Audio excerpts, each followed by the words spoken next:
మనం రెడీ చేసి పెట్టుకున్న కలోంజి, మెంతులు, ఉసిరికాయ, రోజ్బెర్రీ, అల్వీరా, కరేపత్తా, స్మాల్ ఆనియన్ ఇవన్నీ వేసుకొని ఒక 15 నిమిషాలు బాయిల్ అవ్వనివ్వాలి.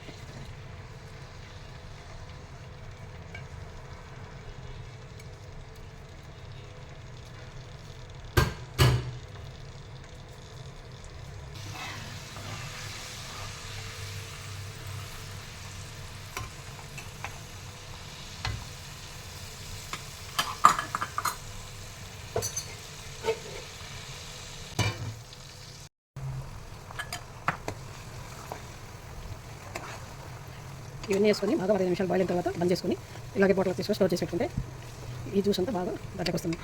ఈ ఆయిల్ పెట్టుకుంటే షైనీగా హెయిర్ ఫాల్ పక్కన ఉంటుంది. అలాగే ఎంట్లు కూడా బాగా పెరుగుతుంది. బాగా చాలా మంచిది. ఈ ఆయిల్ పెట్టుకుంటే హెయిర్ ఫాల్కి వెళ్ళి చాలా మంచిది. అలాగే హెయిర్ గ్రోత్కి వెళ్ళి చాలా మంచిది. ఇవన్నీ ఇలా బాయిల్ అవ్వాలి. ఒక 10-15 నిమిషాలు బాయిల్ అవ్వాలి.